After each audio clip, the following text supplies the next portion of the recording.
ছাত্রীরা আজকে আমাদের ক্লাস 10-এর ভৌত বিজ্ঞানের অনলাইন ক্লাসে আমরা যেটা করব সেটা হচ্ছে চুম্বকের ওপর তড়িতের ক্রিয়া, সেই সংক্রান্ত ওরস্টেডের পরীক্ষা এবং সেখান থেকে আমরা অ্যাম্পিয়ারের সন্তরণ নিয়ম শিখব। তার আগে আগের ক্লাসে তোমরা যে ভোল্টেজ রেটিং, পাওয়ার এগুলো সব পড়েছিলে, সেই সংক্রান্ত একটা তোমাদের বইতে ছোট্ট অংশ রয়েছে, সেটা আমি একটু বলতে চাই। সেই জায়গাটা তোমরা ভালো করে তৈরি করবে, ওখান থেকে বোর্ডমূলক প্রশ্ন আসতে পারে। সেটা কি, সেখানে ছিল যে দুটো আলাদা রেটিংয়ের বাল্ব, তাদেরকে বৈদ্যুতিক বাল্বকে যদি শ্রেণী সমবায় ও আর একবার সমান্তরাল সমবায়ে যুক্ত করা হয়, তাহলে কোন ক্ষেত্রে কি পরিস্থিতিতে দুটোর মধ্যে কোনটা বেশি উজ্জ্বলভাবে জ্বলবে, এটা দেখবে তোমাদের অ্যাম্পিয়ারের সন্তরণ নিয়মের ঠিক আগেই রয়েছে। জায়গাটা ভালো করে করবে। আমি তোমাদের একটু বুঝিয়ে দিই জায়গাটা কি। দুটো ভিন্ন রেটিং, যেমন ধরো দুটো বাল্ব রয়েছে, একটা বাল্বের রেটিং হচ্ছে 220 ভোল্ট 100 ওয়াট। অপর যে বাল্বটা রয়েছে সেই বাল্বের রেটিং হচ্ছে 220 ভোল্ট 200 ওয়াট। তাহলে এই রকম দুটো আলাদা রেটিংয়ের বাল্বকে যদি শ্রেণীতে ও সমান্তরালে যুক্ত করি, তাহলে কি ঘটনা ঘটবে?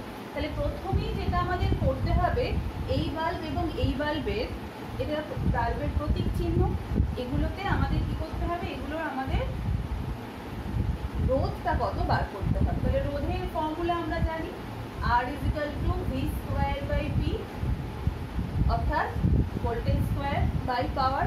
তাহলে এখান থেকে যদি আমরা বার করি, প্রথমটার জন্য R1 কত হয়, 220² 100। তাহলে দেখো তো, 220 করলে হচ্ছে 484, তাই তো, এত ওহম।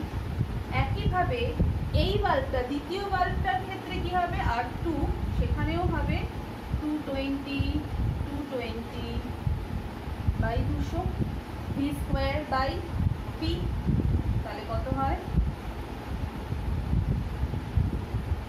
মানে হবে 242 ওহম। তাহলে দেখতে পাচ্ছি প্রথম বাল্বটার ভোল্টেজ রেটিং, তার ওয়াটেজ কিন্তু কম, তার রোধ বেশি। এর ওয়াটেজ বেশি কিন্তু রোধটা কম। তাহলে পাওয়ার রেটিং থেকে আমরা রোধটা বার করা শিখেছি।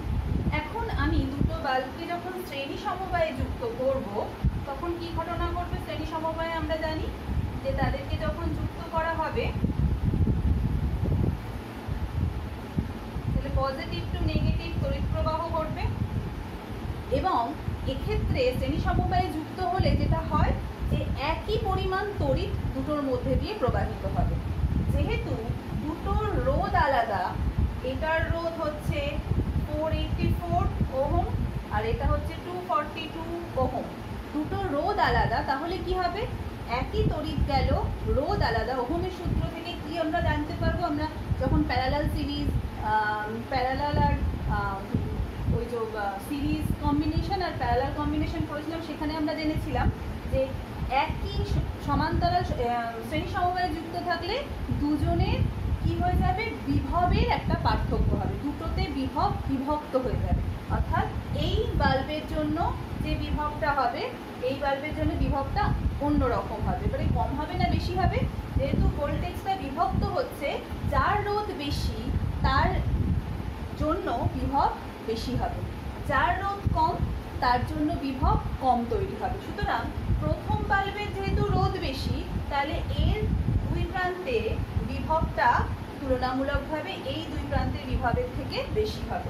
তাহলে এটা V1, এটা V2 যদি নাম দিই, এবং যেহেতু একই তড়িৎ প্রবাহ যাচ্ছে, তাহলে আমরা মনে রাখবো V1 > V2 হবে, কারণ হচ্ছে R1 > R2। যে কারণে যেহেতু দুটোর মধ্যে দিয়ে একই কারেন্ট যাচ্ছে, কিন্তু বিভব গঠিত হচ্ছে প্রথমটার জন্য বেশি, দ্বিতীয়টার জন্য কম, তাহলে যার বিভব বেশি তার উজ্জ্বলতা সে তত ব্রাইটভাবে জ্বলবে। সুতরাং এখানে এর ব্রাইটনেসটা কিন্তু কি আমরা দেখবো, এর তুলনায় অনেক বেশি হবে। তাহলে এর ব্রাইটনেস বেশি উজ্জ্বলভাবে জ্বলবে। নেক্সট একইভাবে যদি দুটো বাল্বকে আমরা সমান্তরাল সমবায়ে যুক্ত করি তাহলে কি ঘটনা ঘটবে?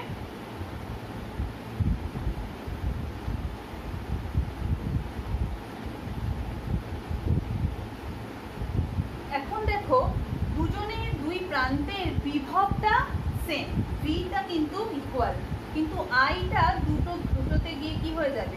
I1 I2 তে বিভক্ত হয়ে যাবে। আমরা এগুলো সব পড়ে এসেছি।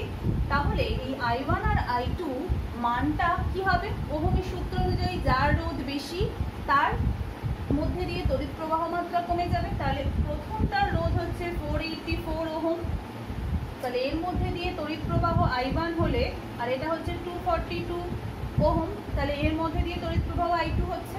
তাহলে বোঝাই যাচ্ছে যার রোধ বেশি তার প্রবাহ মাত্রা কম, সুতরাং I1 লেস দেন I2।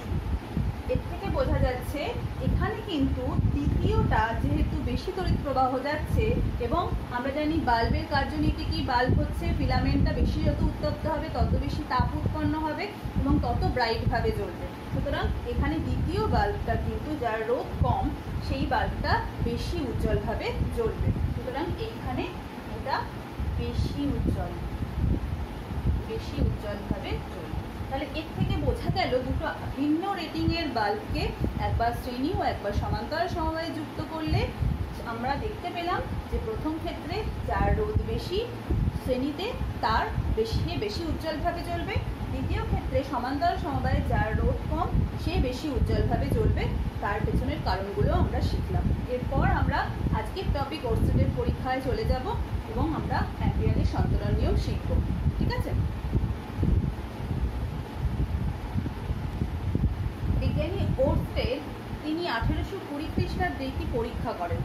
তিনি দেখেন যে যখন কোনো পরিবাহী তারের মধ্যে দিয়ে তড়িৎ প্রবাহ ঘটছে তার চারিদিকে একটা চৌম্বক ক্ষেত্র তৈরি হচ্ছে, এবং এই যে চৌম্বক ক্ষেত্রের অস্তিত্ব তিনি কি করে প্রমাণ করেন? একটা চৌম্বক শলাকার তাকে যখন স্থাপন করা হচ্ছে, চৌম্বক শলাকাকে তার বিক্ষেপের মাধ্যমে তিনি তার অস্তিত্ব, ওই চৌম্বক ক্ষেত্রের অস্তিত্বটা প্রমাণ করেন। তাহলে সেটা সংক্রান্ত তিনি ঠিক কি পরীক্ষাটা করেছিলেন আমরা দেখি। একটা তড়িৎবাহী তার রয়েছে, সেই তারের মধ্যে দিয়ে ধরো এদিক থেকে এদিকে, লেফট থেকে রাইটের দিকে তড়িৎ প্রবাহ ঘটছে, আর তার ঠিক নিচে আমরা একটা চুম্বক শলাকা রেখেছি। চুম্বক শলাকাটার অভিমুখ উত্তর দিক, দক্ষিণ থেকে উত্তরের, অর্থাৎ চুম্বক শলাকাটার উত্তর মেরুর দিকে। যদি ভাবা যায় যে এক ব্যক্তি, কাল্পনিক ব্যক্তি সাঁতার কাটছে, তোমরাও যদি একটু ভাবো যে আমরা হাত রেখে ওর সঙ্গে প্রায় সমানভাবে ওর ওপরে একজন কাল্পনিক ব্যক্তি যদি সাঁতার কাটে, তাহলে এই তড়িতের প্রভাবে, অর্থাৎ ওর মধ্যে দিয়ে যখন তড়িৎ প্রবাহ ঘটছে দেখা যাচ্ছে যেই আমি সুইচ অন করলাম তড়িৎ প্রবাহ শুরু হলো তারটার মধ্যে দিয়ে, সঙ্গে সঙ্গে ওর উত্তর মেরুটা কি হলো না, ওই যে ব্যক্তি সাঁতার কাটছিল, আমরা কল্পনা করে নিচ্ছি সেই ব্যক্তির যে বাঁ হাত যেদিকে ছিল, বাঁ হাত কোন দিকে থাকছে? বাঁ হাত বোর্ডের দিকে, তাহলে ওই দিকে কিন্তু সে সরে যাবে। কে সরে যাবে না? একটা চুম্বক শলাকার উত্তর মেরু। সুতরাং এক্ষেত্রে নতুন যে চুম্বক শলাকার অবস্থানটা হবে সেটা কিরকম? যেটা যেরকম আছে থাক, তার অবস্থানটা অনেকটা এরকম হবে, অর্থাৎ উত্তর মেরুটা এই দিকে শিফট করলো। ঠিক আছে? তাহলে এই যে উত্তর মেরু সরে গেল এটার কারণ কি? এখানে তো কোনো চুম্বক আমরা আনিনি, বা এখানে কোনো আলাদা করে দণ্ড চুম্বকের উপস্থিতি নেই, শুধুমাত্র আছে কি একটা পরিবাহী তার যার মধ্যে দিয়ে তড়িৎ পরিবহন হচ্ছে। সুতরাং যখনই তড়িৎ প্রবাহ ঘটছে তখনই এই ঘটনাটা ঘটছে। যখনই আমি সুইচ অফ করে দেবো তড়িৎ প্রবাহ বন্ধ হয়ে যাবে, দেখবো আবারও কিন্তু আগের অবস্থানে ফিরে এলো। এই পরীক্ষাটাই ওরস্টেড যখন করেছিলেন তিনি বিভিন্নভাবে তড়িৎ প্রবাহ পাঠিয়েছিলেন, উত্তর থেকে দক্ষিণে, দক্ষিণ থেকে উত্তরে। সেই ছবিগুলো যদি আমরা পরপর আঁকি তাহলে আমরা একটা সিদ্ধান্ত করতে পারবো যে অ্যাম্পিয়ারের সন্তরণ নিয়মটা আসলে কি বলতে চাইছে। তাহলে আমরা ধরো এরকমভাবে আঁকছি, একটা উত্তর দক্ষিণ, এখানে চুম্বক শলাকাটা ঠিক ওই রকম তড়িৎ পরিবাহী তারের নিচে রয়েছে, উত্তর দক্ষিণ মুখ করে। তাহলে ওর উত্তর মেরুটা কি হবে? যখনই তড়িৎ প্রবাহ উত্তর থেকে দক্ষিণে ঘটবে, উত্তর থেকে দক্ষিণে ঘটবে, তাহলে কি ঘটনা ঘটবে না, উত্তর মেরুটার অবস্থানটা আমরা ঠিকই এঁকেছি। তাহলে উত্তর মেরুটা কোন দিকে ঘটবে, ওই একইভাবে তুমি যদি ভাবো বাঁ হাত কোন দিকে আছে আমার, এই দিকে। সুতরাং ওর উত্তর মেরুটা কিন্তু বিক্ষেপ ঘটে যাবে কোন দিকে, ছবিটা যদি আঁকি এই দিক বরাবর।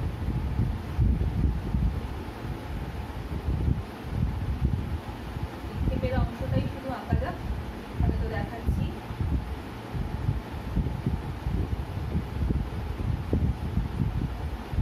আবার উল্টো দিকে যদি হয়, অর্থাৎ যদি, তাহলে এটা আমরা কোন দিকে বললাম, এটা হচ্ছে পূর্ব দিক, তাহলে এখানে পূর্ব দিকে বিক্ষেপ ঘটবে। নেক্সট, উত্তর থেকে দক্ষিণে না হয়ে দক্ষিণ থেকে যদি উত্তরমুখী হয়, তাহলে এখন উল্টো দিকে অর্থাৎ পশ্চিম দিকে ঘটবে। এগুলো কি আমরা মনে করে নিচ্ছি না, এগুলো কিন্তু ঘটছে এবং এটার নিয়মটাই কিন্তু সেখানে আমরা দেখব, এটা হচ্ছে পশ্চিম দিকে। নেক্সট হচ্ছে, যখন এই চুম্বক শলাকাটা তড়িৎবাহী তারের উপরে থাকবে, মানে এই অবস্থানটাই যখন উপরে থাকবে, তখন কি ঘটনা ঘটবে, তখন ছবিটা আমরা একটু এরকম ভাবে আঁকবো যে উপরে রয়েছে, মানে এই কুর্তিটা তলায় নেই, উপরে রয়েছে, ঠিক আছে। এবারে এখানে কি হবে, যখন তড়িৎ পরিবহন ঘটবে উত্তর থেকে দক্ষিণে, এখন উল্টো দিকে ঘটবে, অর্থাৎ এর বিক্ষেপটা এই দিক বরাবর হয়ে যাবে। যখন এটা হয়ে যাবে তাহলে পশ্চিম দিকে। আর লাস্টলি যখন তড়িৎ পরিবহন দক্ষিণ থেকে উত্তরের দিকে হবে, তখন চুম্বক শলাকার নিচে রয়েছে, ওপরে রয়েছে, এইগুলো কিন্তু নিচে, এই দুটো চুম্বক শলাকার অবস্থান নিচে, আর এই দুটো হচ্ছে উপরে। তাহলে এর অবস্থানটা, এটা কোন দিকে সরে যাবে, এটা সরে যাবে এই দিক বরাবর, অর্থাৎ কোন দিকে, পূর্ব দিকে। তাহলে এটাই বোঝা যাচ্ছে, এই যে দিকগুলো আমরা নির্ণয় করছি, তাহলে কোনো ব্যক্তি যখন সাঁতার কাটছে, প্রথম যে ছবিটা এঁকেছিলাম, সে যখন তার আমাদের বোঝার সুবিধার জন্য ওই কাল্পনিক সাঁতারুকে আমরা আনছি, সে যখন বাম দিক থেকে ডান দিকে যাচ্ছে, তার হাতটা, তাহলে বাঁ হাতটা যেদিকে, উত্তর মেরুর বিক্ষেপও কিন্তু সেই দিকে ঘটবে, অর্থাৎ ওই বিক্ষেপের দিক কিন্তু আমাদের বলে দেবে একটা তড়িৎবাহী তারের চারিদিকে যে চুম্বক ক্ষেত্র তৈরি হচ্ছে, সেই চুম্বক ক্ষেত্রের অভিমুখটা কোন দিকে হবে, অর্থাৎ চুম্বক ক্ষেত্রটার অভিমুখ হবে বিক্ষিপ্ত উত্তর মেরুর দিকে। তাহলে ওরস্টেডের এই পরীক্ষা থেকে তিনি কিছু সিদ্ধান্ত নেন।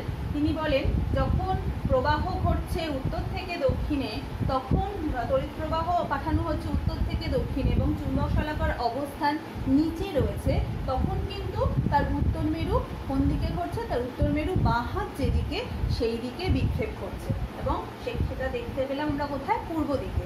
ঠিক একইভাবে যদি নিচে, এটা নিচে ছিল, ওপরে তোলা যায় চুম্বক শলাকা, তাহলে ঠিক একই তড়িৎ প্রবাহের জন্য উল্টো দিকে তড়িৎ প্রবাহ ঘটছে।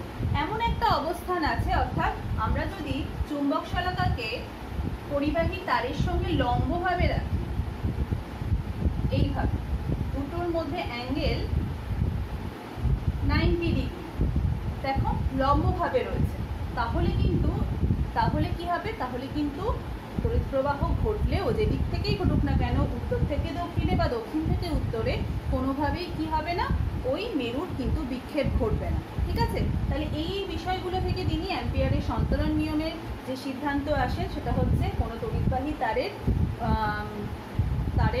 তারকে যদি চুম্বক শলাকার অভিমুখে রাখা হয় এবং তড়িৎবাহী তারের তড়িৎ প্রবাহ চুম্বক শলাকার দিকে ঘটে, উত্তর মেরুর দিকে ঘটে, তাহলে ওই কাল্পনিক সাঁতারু যদি ওই অভিমুখে সাঁতার কাটে, তার বাম হাত যেদিকে থাকবে, চুম্বক শলাকার উত্তর মেরু সেই দিকে বিক্ষিপ্ত হবে, এবং কি হবে না, ওখানে ওই যে তারের চারপাশে যে চুম্বক ক্ষেত্র তৈরি হচ্ছে, সেই চুম্বক ক্ষেত্রের অভিমুখও কিন্তু বিক্ষিপ্ত উত্তর মেরুর দিকে হবে। এইটাই কিন্তু অ্যাম্পিয়ারের সন্তরণ নিয়ম। এরপর আমরা দক্ষিণ মুষ্টি নিয়মে চলে যাব। আমরা এক্ষুনি শিখলাম অ্যাম্পিয়ারের সন্তরণ নিয়ম, যে তো একটা তড়িৎবাহী তার চারপাশে চৌম্বক ক্ষেত্র সৃষ্টি হয় এবং সেই চৌম্বক ক্ষেত্রের প্রভাবেই কিন্তু চৌম্বক শলাকার বিক্ষেপ ঘটছিল। এখন এই যে চৌম্বক ক্ষেত্র সৃষ্টি হচ্ছে, এই চৌম্বক ক্ষেত্র বিষয়টা আমরা যদি একটু ডিটেলসে বলি, সেটা কি, একটা ক্লাস 7-এর পড়া অংশ আমাদের এটা, যে একটা চুম্বক তার চারিদিকে যতটুকু অঞ্চল জুড়ে তার ক্রিয়া আকর্ষণ বিকর্ষণ কাজ করে চুম্বকে, সেই অঞ্চলকেই তার চৌম্বক ক্ষেত্র বলা হয়। আর যে ক্ষেত্র জুড়ে তার আকর্ষণ বিকর্ষণ বল ক্রিয়াশীল। তাহলে এরকম যখনই একটা তারের মধ্যে দিয়ে তড়িৎ প্রবাহর ফলে চারিদিকে চৌম্বক ক্ষেত্র তৈরি হচ্ছে, তাহলে ওই চৌম্বক ক্ষেত্রে যদি কোনো চৌম্বক পদার্থ অর্থাৎ অন্য কোনো চুম্বককে আনা যায়, তাহলে তার আকর্ষণ বিকর্ষণ ঘটবে। তাহলে এরকমই আমরা দেখা যেতে পারে আকর্ষণ বিকর্ষণ আসলে কি, একটা বল, এক প্রকারের বল। তাহলে ওই চৌম্বক ক্ষেত্রে কোনো মেরুকে যদি কোনো দণ্ড চুম্বককে আনা যায় বা কোনো দণ্ড চুম্বকের মেরুকে স্থাপন করা যায়, তার উপর কিন্তু আকর্ষণ বিকর্ষণ বল ক্রিয়াশীল হবে। এবং আমরা দেখব যে এই ক্রিয়াশীল পথটা কিন্তু অদ্ভুতভাবে একটা পথ, বক্র পথ। সেটা কীরকম, এখানে তোমাদের বলছে যে একটা চৌম্বক ক্ষেত্রে যদি কোনো বিচ্ছিন্ন উত্তর মেরু কি না, একটা চুম্বকের যেন, এটা সবটাই কিন্তু কাল্পনিক, এরকম আলাদা করে বিচ্ছিন্ন উত্তর মেরু তৈরি করা যায় না।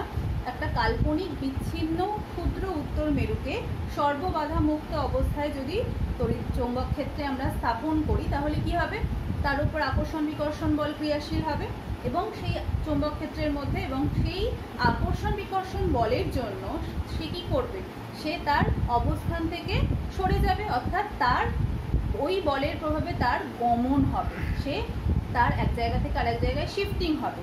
সুতরাং এই যে গমন পথ, তাকে যদি আমরা কোনো কাল্পনিক রেখা দিয়ে যুক্ত করি, সেই কাল্পনিক রেখাটাই হয়ে যাচ্ছে কি, যেন উত্তর মেরুটা এই বরাবর গমন করছে, ওই বরাবর সে বল অনুভব করছে। তাহলে ওই কাল্পনিক রেখাকেই বলা হচ্ছে বলরেখা। তাহলে বলরেখা কি না, যে রেখা বরাবর কোনো বিচ্ছিন্ন উত্তর মেরু বল অনুভব করে, সেটা এক প্রকারের বক্ররেখা।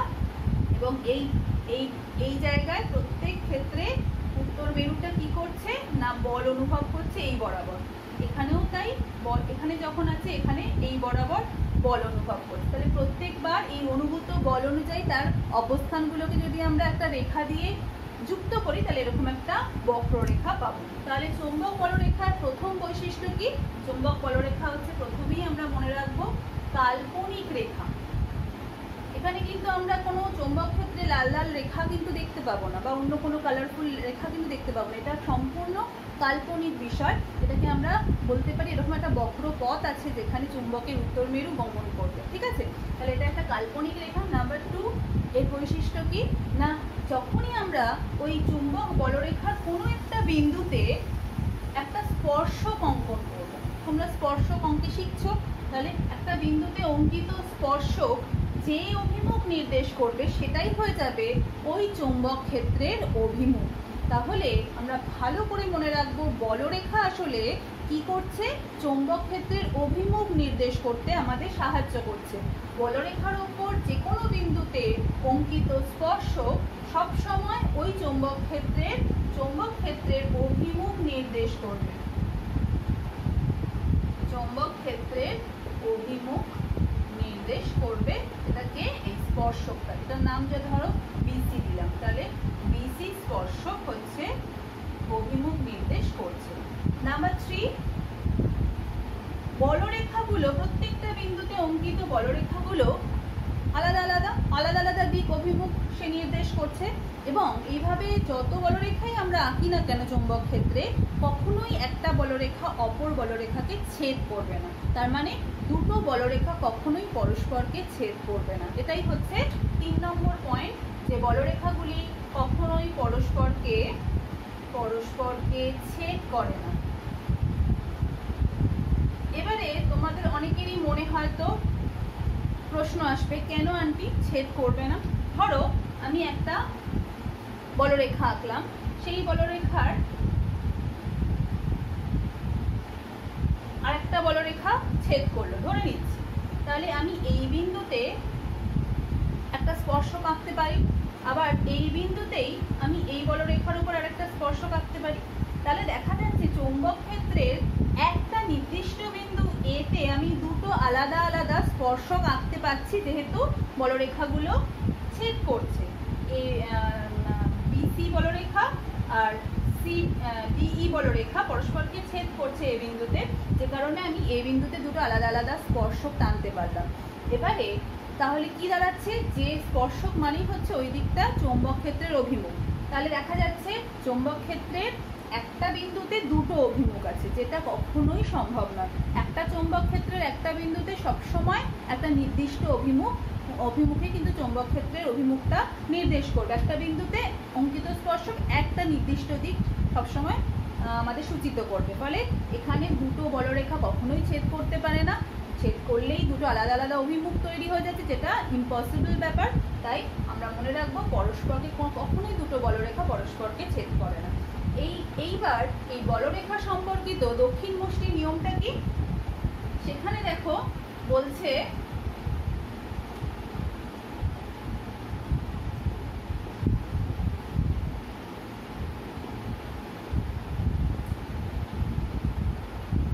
একটা তড়িৎবাহী তার, সেই তারটাকে আমি ধরো এটা একটা পরিবাহী তার, তাকে আমি ডান হাতে এভাবে মুঠো করে ধরলাম, ঠিক আছে। তাহলে আমার বুড়ো আঙুল, সবাই দেখতে পাচ্ছি বুড়ো আঙুল কোন দিকে আছে, ওপর থেকে নিচ থেকে ওপরের দিকে রয়েছে, আর বাকি চারটে আঙুল কোন দিকে রয়েছে, ওই দিক থেকে ঘুরে এই দিকে রয়েছে।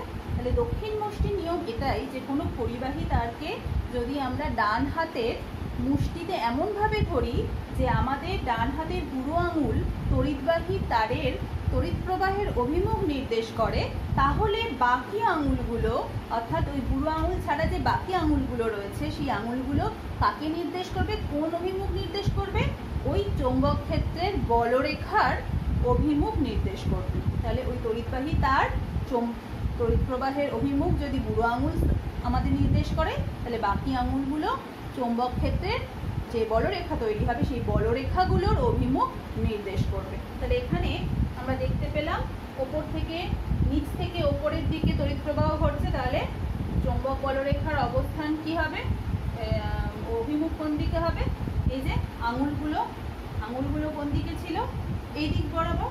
তাহলে এরকম একটা অভিমুখ আমরা পাচ্ছি, ঠিক আছে। তাহলে এটাই হচ্ছে দক্ষিণ মুষ্টি নিয়ম। এটার প্রয়োজনীয়তা কি আমরা বিভিন্ন ক্ষেত্রে দেখব, এর অ্যাপ্লিকেশন যখন আমরা শিখব, বিভিন্ন চক্র, বিভিন্ন মোটর, সেখানে বলরেখাগুলো চৌম্বক ক্ষেত্রের অভিমুখ কী হবে, বলরেখার অভিমুখ কী হবে, এখানে আমরা দক্ষিণ মুষ্টি নিয়ম থেকে সেটা জানতে পারব। চলে যাচ্ছে আমরা পরের টপিকে, সেটা হচ্ছে বিভিন্ন আকৃতির তড়িৎবাহী তারের ক্ষেত্রে সৃষ্ট বলরেখার ধরন কেমন হবে সেটা আমরা পরপর আলোচনা করব। এখন আমরা দেখব লম্বা সোজা পরিবাহী কোনো তারের ক্ষেত্রে উৎপন্ন, তার মধ্যে দিয়ে যদি তড়িৎ প্রবাহ যায়, সেক্ষেত্রে উৎপন্ন চৌম্বক ক্ষেত্রের ধরনটা কেমন হবে। তাহলে দেখতে পাচ্ছি একটা টেবিল রয়েছে, টেবিলের পাটাতন ধরো, তার মধ্যে একটা ছিদ্র করে লম্বা সোজা তারকে এইভাবে নিচ থেকে ওপরের দিকে প্রবেশ করিয়ে ব্যাটারির দুই প্রান্তের সঙ্গে, পজিটিভ নেগেটিভ প্রান্তের সঙ্গে যুক্ত করা হয়েছে। এখন পজিটিভ প্রান্ত থেকে নেগেটিভ প্রান্তের দিকে তড়িৎ প্রবাহ ঘটবে। তাই দেখা যাচ্ছে এইভাবে এসে নিচ থেকে ওপরের দিকে তড়িৎ প্রবাহ যাচ্ছে। এই অবস্থায় যদি আমরা ধরো খানিকটা লোহার গুঁড়োকে এর ওপরে সুইচ, এখন ধরো সুইচ অফ আছে, যদি আমরা সুইচ আঁকি তাহলে সুইচটা অফ, এই সিচুয়েশনে যদি আমরা লোহার গুঁড়োকে ছড়িয়ে দিই, বেশ একটা পাতলা আস্তরণ করে টেবিলের ওপর ছড়িয়ে দিয়েছি, তারপর সুইচটাকে অন করলাম। যেই সুইচ অন করলাম এবং তার সঙ্গে সঙ্গে টেবিলের পাটাতনের ওপর টোকা দিতে শুরু করলাম, দেখব অদ্ভুতভাবে ওই লোহা চূর্ণগুলো, লোহার গুঁড়োগুলো এরকম আকারে সজ্জিত হচ্ছে।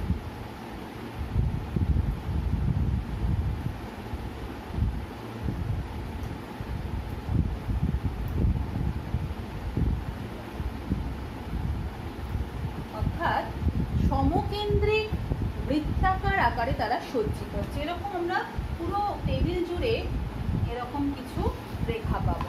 এগুলো কি?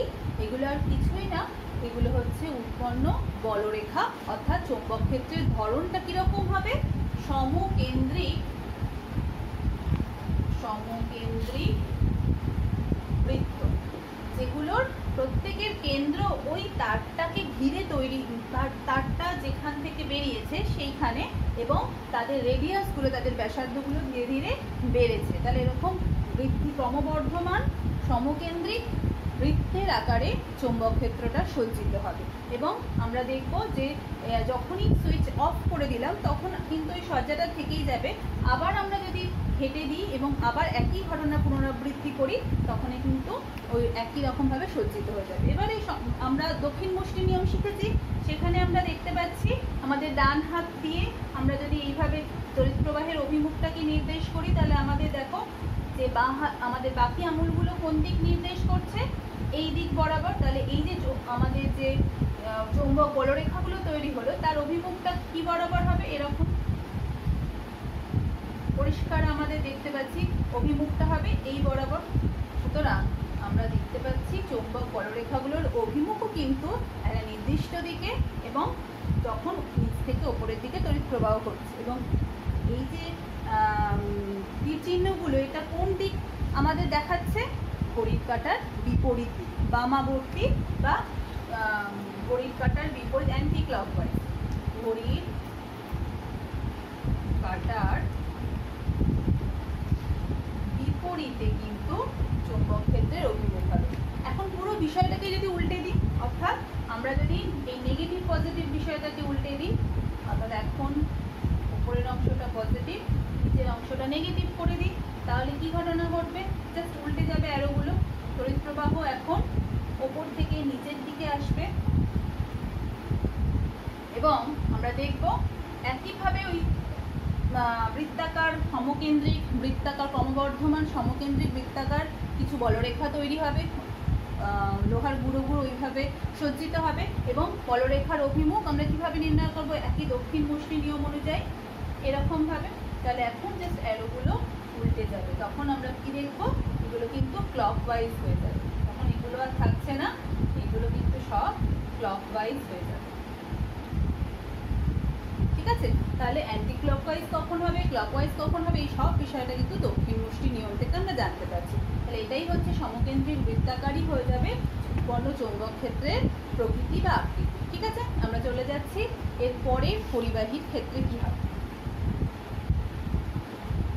এখন আমরা একটা বৃত্তাকার তড়িৎবাহী তারের ক্ষেত্রে উৎপন্ন চৌম্বক ক্ষেত্রের প্রকৃতি কেমন হবে বা বলরেখাগুলোর ধরন কেমন হবে সেটা আমরা দেখব। তাহলে দেখো, একটা ওরকম পাটাতন নিয়েছি, যে পাটাতনে দুটো ছিদ্র করা হয়েছে, একটা তারকে ওরকম বৃত্তাকারে বাঁকিয়ে তলা থেকে বার করে একটা ব্যাটারি পজিটিভ নেগেটিভ মেরুর সঙ্গে যুক্ত করা হয়েছে। তাহলে আমরা দেখতেই পাচ্ছি এই সজ্জাটাতে পজিটিভ থেকে নেগেটিভের দিকে তড়িৎ প্রবাহ ঘটবে এবং এইভাবে তড়িৎ যাবে। ঠিক আছে, এখন ওই একইভাবে যদি কিছুটা লোহার গুঁড়ো যদি ওই পাটাতনের ওপর ছড়িয়ে দেওয়া যায়, সঙ্গে সঙ্গে তড়িৎ প্রবাহ শুরু হবার প্রায় সঙ্গে সঙ্গে টোকা দিতে থাকলে আমরা ওই লোহার গুঁড়োগুলোর সজ্জাটা পরিবর্তন হতে দেখব। এবং সেগুলো কিভাবে সজ্জিত হবে? এগুলো দেখা যাবে দুটো প্রান্তে, অর্থাৎ তারের যেখান থেকে তারগুলো নির্গত হয়েছে সেই প্রান্তে বৃত্তাকারভাবে সজ্জিত হবে গুঁড়োগুলো।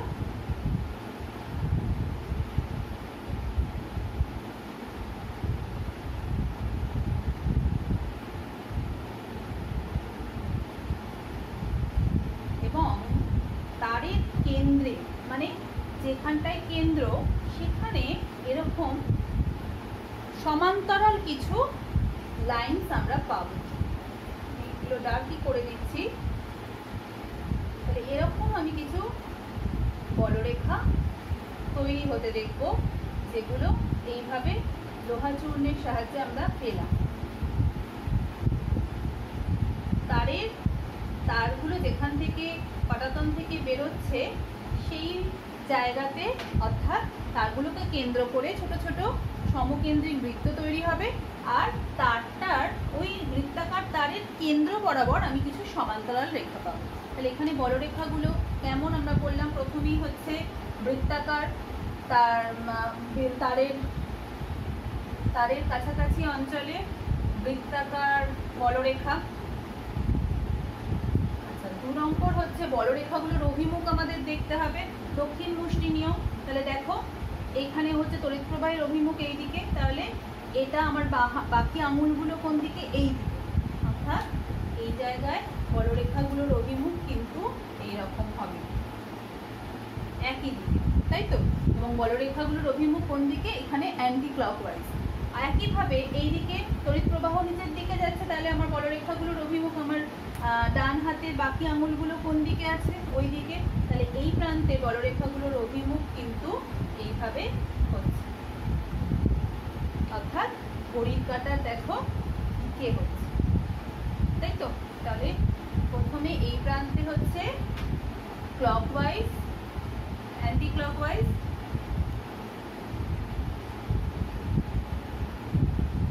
আর ওই দিকের প্রান্তে দক্ষিণ মুষ্টি নিয়ম অনুযায়ী ক্লকওয়াইজ হচ্ছে। আর কি আরেকটা জিনিস, যে মাঝখানে, অর্থাৎ ওই যে বৃত্তাকার তারের ঠিক মাঝখান বরাবর সরলরেখাগুলো, মানে যে বলরেখাগুলো পেয়েছি সেগুলো প্রায় সমান্তরাল, প্রায় সমান্তরাল। এর একটা বিশেষ বৈশিষ্ট্য কি, সমান্তরাল হওয়ার অর্থ হচ্ছে বলরেখাগুলো সমবল সম্পন্ন রেখা। এখানে বলরেখার এখানেই যদি আমি কোনো বিচ্ছিন্ন উত্তর মেরুকে রাখি, তাহলে সে কিরকম বল অনুভব করবে, প্রায় সমান বল, ওই রেখা বরাবর সে সমান বল অনুভব করবে। তাই জন্য সেই রেখাটা সমান্তরালভাবে বেরিয়েছে ওখান থেকে। সুতরাং ওটা হচ্ছে সমবল সম্পন্ন রেখা, তাই সেই সমান্তরাল হয়েছে। আর সেটা কীরকম, সবসময় সমান বল অনুভব করবে ওই জায়গাতে। আর একটা জিনিস, যে এই যে বৃত্তাকার যে বৃত্তটা, এই যে পাটাতনটা রয়েছে তার উপর বৃত্তটা এইভাবে রয়েছে, তাহলে এখন দেখো এখানে যে বলরেখাগুলো তৈরি হলো, বলরেখাগুলো একদম এই পাটাতনের গা ঘেঁষে বেরোচ্ছে, মাঝখানে সমান্তরালগুলো, যেটাকে আমরা সুষম ক্ষেত্রও বলতে পারি। এই সমান্তরাল বলরেখাগুলোকে আমরা বলতে পারি 5 নম্বর, এই যে সুষম চৌম্বক ক্ষেত্র কিন্তু ওখানে তৈরি হচ্ছে। সুষম কথাটার অর্থ হচ্ছে ওখানে আমি যেখানেই রাখি না কেন সমান বল অনুভূত হবে। সুষম চৌম্বক ক্ষেত্র সেখানে তৈরি হচ্ছে। আর ওই চৌম্বক ক্ষেত্রের অভিমুখটা কি, পাটাতন ঘেঁষে হচ্ছে। আর বৃত্তাকার লুপটা বা বৃত্তাকার যে পরিবাহীটা রয়েছে সেটা কীরকম, বৃত্তাকার পরিবাহীটা ওর সঙ্গে 90 ডিগ্রি কোণে রয়েছে, অর্থাৎ এরকম উঁচু একদম লম্বভাবে রয়েছে। তার মানে আমাদের এটাই বক্তব্য যে বৃত্তাকার তারের সঙ্গে উৎপন্ন সুষম চৌম্বক ক্ষেত্রের অভিমুখ কোন দিকে, ওই বৃত্তাকার তারের লম্ব বরাবর, অর্থাৎ পাটাতন বরাবর বা লম্ব বরাবর। ঠিক আছে, তাহলে সুষম চৌম্বক ক্ষেত্রের অভিমুখ তারের তলের, তার যে তলে রয়েছে উলম্ব তল, তার সঙ্গে তলের লম্ব বরাবর কিন্তু চৌম্বক ক্ষেত্রের অভিমুখ হবে। ঠিক আছে, তাহলে এটাই হচ্ছে একটা বৃত্তাকার তড়িৎবাহী তারের চৌম্বক ক্ষেত্রের বিভিন্ন প্রকৃতি। এরপর আমরা এই একইভাবে বলতে পারি, যদি পজিটিভ নেগেটিভকে ইন্টারচেঞ্জ করি, তাহলে এই সমস্ত এগুলো কিন্তু তড়িৎ পরিবহন উল্টো দিকে হবে। সমস্ত এটা তখন অ্যান্টি ক্লকওয়াইজটা ক্লকওয়াইজ হয়ে যাবে, ওখানেও তাই ক্লকওয়াইজটা অ্যান্টি ক্লকওয়াইজ হয়ে যাবে। বোঝা যাচ্ছে?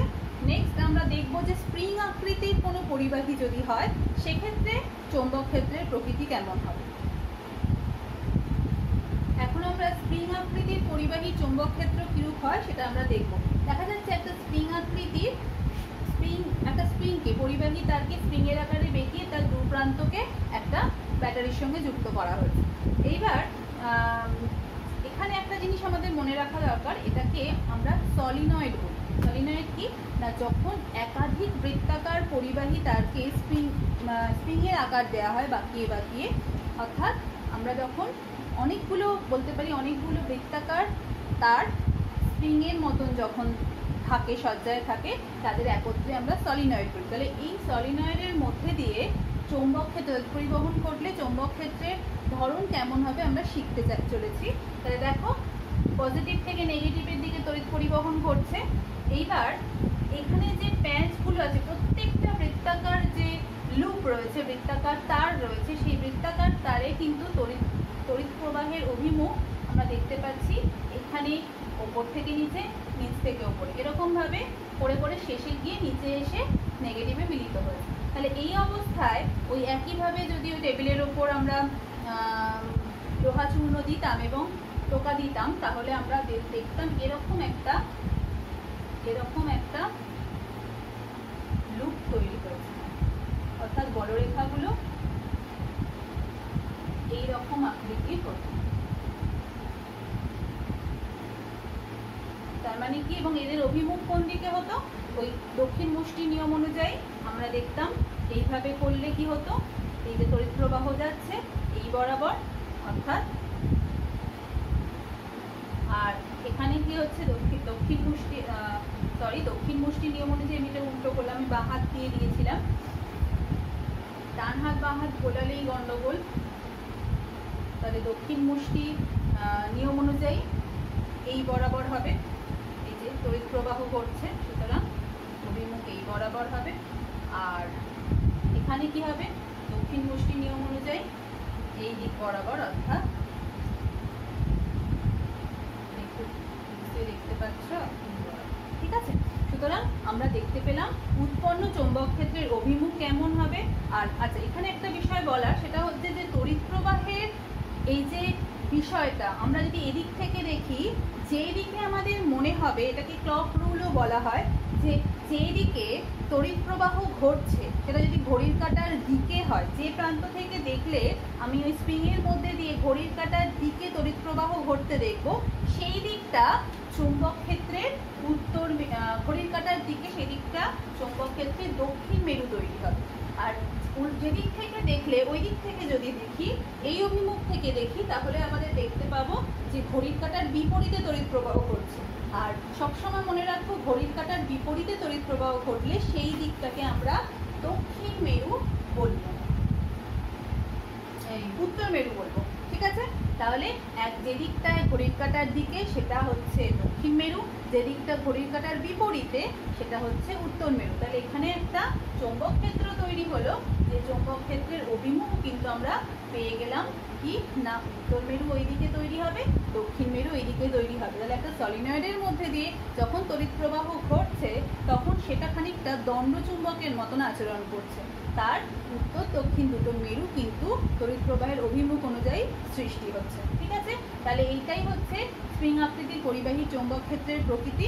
এরপর আমরা চলে যাব ফ্লেমিংয়ের বামহস্ত নিয়ম। এখন আমরা ফ্লেমিংয়ের বামহস্ত নিয়ম পড়ব।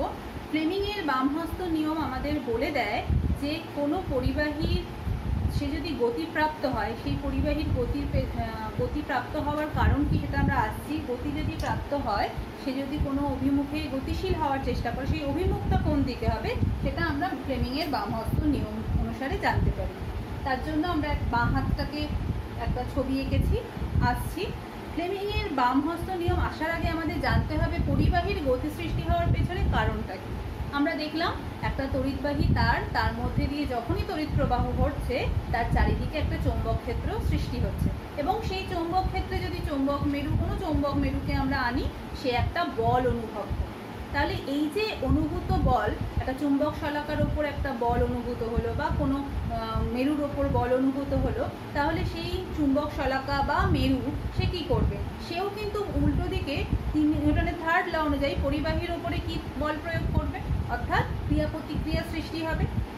পরিবাহী চৌম্বক ক্ষেত্রের জন্য একটা বল চুম্বক শলাকা বা উত্তর মেরু বা একটা বিচ্ছিন্ন মেরুর ওপর যেমন বল প্রয়োগ করছে, সেরকম বিচ্ছিন্ন মেরুটা বা চুম্বক শলাকাটাও একইভাবে তার বিপরীতে প্রতিক্রিয়া বল সৃষ্টি করবে, এবং সেই প্রতিক্রিয়া বলের প্রভাবে যদি পরিবাহী তারটা গতিশীল হওয়ার মতো মুক্ত অবস্থায় থাকে, তাহলে সে কোন দিকে গতিশীল হবে, তাই আমাদের ফ্লেমিংয়ের বামহস্ত নিয়ম বলে দেবে। তাহলে আমরা দেখে নিই নিয়মটা কি। তাহলে দেখো, আমাদের বাঁ হাতে 3টে আঙুল এখানে লাগছে।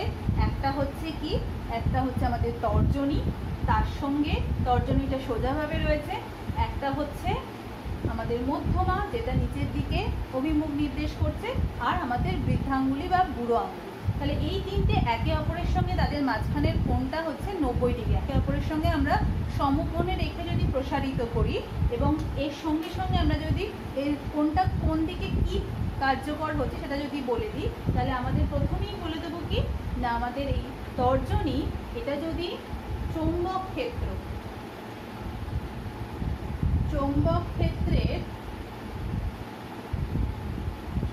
ক্ষেত্রের অভিমুখ যদি এটা নির্দেশ করে, আচ্ছা আমাদের মধ্যমা সে কি নির্দেশ করছে, তড়িৎ প্রবাহের অভিমুখ।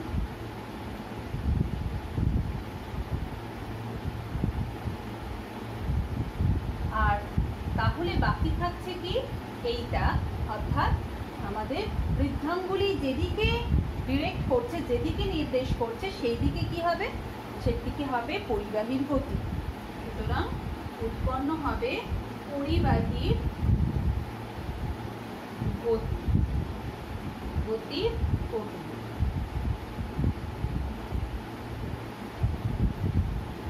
তাহলে এটাই হচ্ছে ফ্লেমিংয়ের বামহস্ত নিয়ম, যে আমাদের বাঁ হাতের বৃদ্ধাঙ্গুলি, বাঁ হাতের তর্জনী এবং মধ্যমা যদি চৌম্বক ক্ষেত্র ও তড়িৎ প্রবাহের দিক নির্দেশ করে, তাহলে আমাদের বুড়ো আঙুল বা বৃদ্ধাঙ্গুষ্ঠ সে কি করবে না, ওই পরিবাহীতে, এই দুটোর এফেক্টে ওই পরিবাহীতে যে গতির সৃষ্টি হবে সেই গতির দিক নির্দেশ করবে কিন্তু এই বুড়ো আঙুলটা। ঠিক আছে, সুতরাং এটাই হচ্ছে ফ্লেমিংয়ের বামহস্ত নিয়ম। এই বামহস্ত নিয়ম থেকে আমরা দেখবো এর অ্যাপ্লিকেশনে সত্যি সত্যি কোনো পরিবাহী গতিশীল হচ্ছে কিনা তার একটা অ্যাপ্লিকেশন, অর্থাৎ বার্লো চক্র, সেটা আমরা দেখব।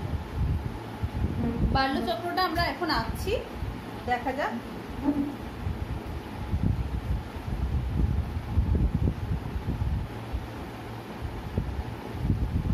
তাহলে দেখতে পাচ্ছি আমরা বার্লো চক্র, সেটা কি একটা চক্র মতন থাকে, সেটা একটা পরিবাহী তার দিয়ে যুক্ত থাকে। আমি রাফলি আঁকছি তোমরা যাতে বুঝতে পারো। এই চক্রের কাঁটাগুলো বা এগুলোকে দাঁতও বলতে পারি, এরকম ভাবে থাকে। ঠিক আছে,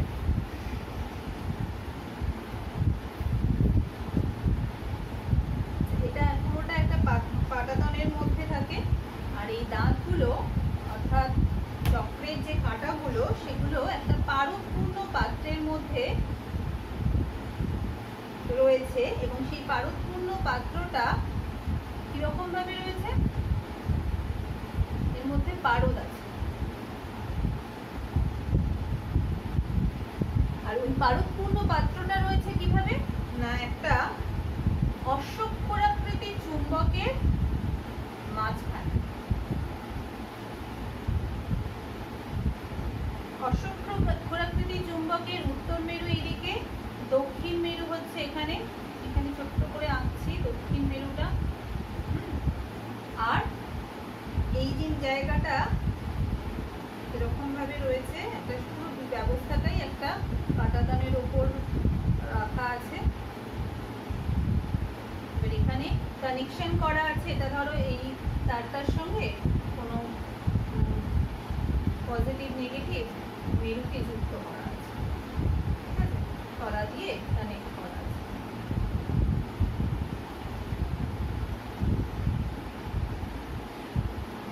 এখানে সব স্ক্রুগুলো লাগানো থাকে, এরকম স্ক্রু দিয়ে কানেক্ট করা আছে। তাহলে দেখো মোটামুটি যা এঁকেছি সেখান থেকে আমরা বার্লো চক্রের সঙ্গে এই ফ্লেমিংয়ের বামহস্ত নিয়মটা কিভাবে আনছি সেটা আমরা দেখে নিই। তাহলে এই ব্যবস্থাতে দেখা যাচ্ছে যখন তড়িৎ পরিবহন ঘটবে তখন সবসময় পজিটিভ টু নেগেটিভ তড়িৎ প্রবাহ হবে। তাহলে এইভাবে কোন দিকে হচ্ছে, ফ্লেমিংয়ের বামহস্ত নিয়ম অনুযায়ী তড়িৎ প্রবাহের অভিমুখ দেখো এই আঙুল বরাবর, অর্থাৎ এটা হচ্ছে তোমার মধ্যমা বরাবর তড়িৎ প্রবাহ ঘটছে। এবারে এই আঙুলটা আমাদের কি দেখাচ্ছে, চৌম্বক ক্ষেত্র। কিন্তু এখানে চৌম্বক ক্ষেত্র কোথায় আছে, চৌম্বক ক্ষেত্র হচ্ছে এই উত্তর থেকে দক্ষিণ অভিমুখী। আমরা সবসময় মনে রাখবো একটা চুম্বকের, দণ্ডচুম্বক হোক বা অশ্বক্ষরাকৃতি চুম্বক হোক, তার চৌম্বক ক্ষেত্রের অভিমুখ তোমরা হয়তো 7-এ পড়েছো, সবসময় উত্তর থেকে দক্ষিণ দিকে দক্ষিণ মেরু বরাবর। তাহলে উত্তর থেকে দক্ষিণ মেরু বরাবর হলে কোন দিকে হবে? উত্তর টু দক্ষিণ, এরকম। তাহলে এখানে যদি এর সঙ্গে মেলাতে হয় তাহলে আমাদের ছবিটা কীরকম হওয়া উচিত? আমি এই হাত বাকি দিলাম, কিন্তু এই অভিমুখটা এইদিকে নয়, এই অভিমুখটা হচ্ছে বোর্ডের দিকে। তাহলে আমি এইভাবে বাঁকাচ্ছি হাতটা, আশা করি তোমরা বুঝতে পারছো। তাহলে আমার দেখা যাচ্ছে উত্তর থেকে দক্ষিণ এটা বোর্ড অভিমুখী, বোর্ডকে যেন ভেদ করে চলে যাচ্ছে। আর তড়িৎ প্রবাহ হচ্ছে ওপর থেকে নিচের দিকে। তাহলে আমার বৃদ্ধাঙ্গুলি কোথায় রয়েছে? এই দিক বরাবর, অর্থাৎ এই দুটোর ডান দিকে রয়েছে। সুতরাং ওই পরিবাহীর ওপর যে বল ক্রিয়াশীল হবে, অর্থাৎ চৌম্বক ক্ষেত্র রয়েছে ওই দিক বরাবর, আর সেটা সমকোণে রয়েছে এবং তড়িৎ প্রবাহ একে অপরের সঙ্গে সমকোণে রয়েছে। তাহলে এই দুটোর এফেক্টে যে পরিবাহীর উপর যে বল প্রযুক্ত হবে, সেই বলটার অভিমুখ হচ্ছে এই দুটোর ডান দিক বরাবর যদি হয়, সুতরাং ডান দিকে এই চক্রটার উপর একটা বল ক্রিয়াশীল হবে। তাহলে যখনই তড়িৎ প্রবাহ ঘটছে তাহলে এই ঘটনাগুলো ঘটছে এবং একটা বল যেই ক্রিয়াশীল হবে এবং এই যে পারদের সঙ্গে যেই কানেকশনটা রয়েছে একটা দাঁতের, তাহলে বল ক্রিয়াশীল হলেই ও গতিশীল হয়ে যাবে। গতিশীল কোন দিকে হবে? ডান দিকে, এবং ডান দিকে হওয়া মানেই হচ্ছে এই দিক বরাবর হচ্ছে। এইবার দেখো, যেই বল গতিশীল হওয়ার ফলে ওই চক্রের ওই দাঁতটা কি হবে? সরে যাবে ডান দিকে। তাহলে যেই সরে গেল তাহলে এইখানে একটা গ্যাপিং তৈরি হলো, তখন পারদের সঙ্গে কানেকশন ওর বিচ্ছিন্ন হলো। তাহলে সেই অবস্থায় তড়িৎ পরিবহন বাধা পেল, তাহলে তড়িৎ প্রবাহ বন্ধ হয়ে গেল। তাহলে তড়িৎ প্রবাহ যেই বন্ধ হয়ে গেল, পুরো ফ্লেমিংয়ের বামহস্ত নিয়মের যে তড়িৎ ক্ষেত্র, চৌম্বক ক্ষেত্র সবটাই উচ্চ হয়ে গেল। কিন্তু যেহেতু একবার গতিশীল হওয়ার ফলে পরের যে কাঁটাটা বা পরের যে দাঁতটা, সেটা কিন্তু গতিজাড্যের জন্য সে কিন্তু আবার পারদে গিয়ে স্পর্শ করবে, এবং এই যে গতিজাড্য তৈরি হলো সেটা তার জন্য ওই প্রথমে গতিশীল হওয়ার জন্য কিন্তু সে একটা গতিজাড্য তার মধ্যে থাকে, ফলে দ্বিতীয় দাঁতটাও কিন্তু পারদে এসে স্পর্শ করবে। আবার কানেকশন কমপ্লিট হয়ে গেল, কানেকশন জুড়ে গেল, বা আমরা বদ্ধ বর্তনী পেলাম। আবার তড়িৎ প্রবাহ হবে, আবার তড়িৎ প্রবাহের সঙ্গে সঙ্গে চৌম্বক ক্ষেত্র অ্যাপ্লাই হয়ে রয়েছে, ফলে আবার গতিশীল হবে, ফলে আবার কিন্তু চক্রটা ঘুরতে শুরু করবে। এইভাবে কন্টিনিউ, একবার সংযোগ ঘটবে, একবার বিচ্ছিন্ন হবে দাঁতগুলো, কিন্তু তার সঙ্গে সঙ্গে কিন্তু পরিবাহীর গতি বজায় থাকবে। এইভাবে কিন্তু একটা বাল্যচক্র ফ্লেমিংয়ের বামহস্ত নিয়ম অনুযায়ী ক্রিয়াশীল হয়, কার্যকর হয়। এইবার আমাদের কয়েকটা বিষয় মনে রাখতে হবে। এখান থেকে প্রশ্নগুলো বারবার প্রশ্নগুলো আসে। কীরকম প্রশ্ন? কীরকম না, বলছে যে যখন আমাদের এই বাল্যচক্রের বলে, তাহলে বাল্যচক্রের গতিটা কোন দিকে হলো? ঘড়ির কাঁটার বিপরীতে, অ্যান্টি ক্লকওয়াইজ। এখানে আমাদের বহুবার বিভিন্ন প্রশ্ন এসেছে যে যদি কোনো বাল্যচক্রের পরিবাহীর গতি কিভাবে বৃদ্ধি করা যায়, পরিবাহীর গতিটাকে আমরা বাড়াবো কোন কোন উপায়? মনে রাখবো, পরিবাহীর গতি বাড়ানোর প্রথম উপায় কি না, এই যে তড়িৎ প্রবাহ চালাচ্ছি সেই তড়িৎ প্রবাহের মাত্রাটাকে যদি বাড়ি, অর্থাৎ প্রবাহ মাত্রা যদি বৃদ্ধি করা যায়, প্রবাহ মাত্রা বৃদ্ধি করলে আমরা দেখব যে আগে যে বেগে গতিশীল ছিল তার থেকে অনেক বেশি বেগে কিন্তু বাল্যচক্র ঘুরছে। 2 নম্বর হচ্ছে যে আমরা চুম্বকটা ব্যবহার করছি, অর্থাৎ যে চৌম্বক ক্ষেত্রটা ওখানে অ্যাপ্লিকেবল হচ্ছে, সেই চুম্বকটা যদি একটু শক্তিশালী চুম্বক হয়, চৌম্বক ক্ষেত্রের মান যদি বৃদ্ধি পায় বা চুম্বকের শক্তি যদি বৃদ্ধি পায়, তাহলে চৌম্বক ক্ষেত্রের মান বৃদ্ধি পেলে তাহলেও কিন্তু কি হবে? ঘূর্ণন বৃদ্ধি পাবে। আর কি? আর আমরা বলতে পারি যে এখানে যদি তড়িৎ প্রবাহ বন্ধ হয়ে যায় তাহলে কিন্তু ঘূর্ণনও বন্ধ হয়ে যাবে। তড়িৎ প্রবাহ যখনই বন্ধ করে দেবো, ঘূর্ণন বন্ধ হয়ে যাবে। এখানে আমরা বলতে পারি ওটাই, যে তড়িৎ প্রবাহ পুরোপুরি সুইচ অফ হয়ে গেল, ঘূর্ণন বন্ধ। আর 4 নম্বর কি বলতে পারি, যদি পজিটিভ নেগেটিভ মেরুটাকে পরিবর্তন করি তাহলে কি ঘটবে?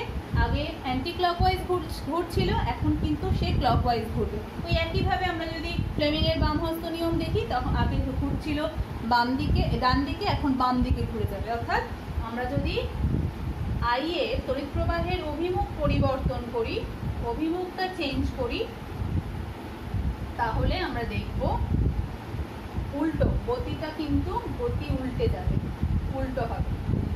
আর 5 নম্বর, চৌম্বক ক্ষেত্রের মেরুর পজিশন চেঞ্জ করে দিই, এনটাকে এস, এসটাকে এন করে দিই, অর্থাৎ এনএস এর যদি অবস্থানের পরিবর্তন হয় তাহলেও কিন্তু গতি উল্টে যাবে।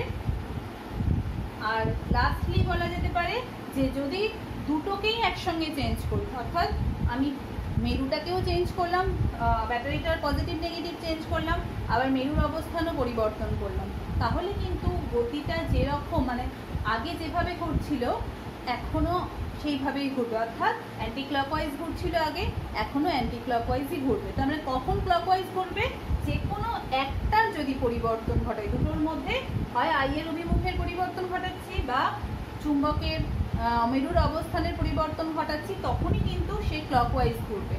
না হলে দুটোকেই যদি পরিবর্তন ঘটায়, অর্থাৎ আই এরও পরিবর্তন হলো এবং চৌম্বক ক্ষেত্রেরও পরিবর্তন হলো, তখন কিন্তু সে একই দিকে অর্থাৎ অ্যান্টি ক্লকওয়াইজই ঘুরবে। তাহলে এই বিষয়গুলো আমাদের মনে রাখতে হবে ফ্লেমিংয়ের বামহস্ত নিয়ম।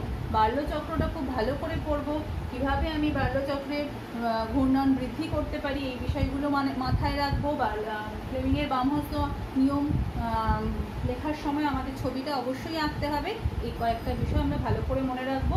তোমাদের এর সঙ্গে পিডিএফ দেওয়া রয়েছে, পিডিএফে তোমরা ভালো করে জায়গাটা পড়বে, পড়ে কোয়েশ্চেনগুলো সলভ করার চেষ্টা করবে। কিছু অসুবিধা হলেই আমায় বারবার বলেছি জিজ্ঞেস করবে, আর পুরো বিষয়টা বই ভালো করে তোমরা পড়বে।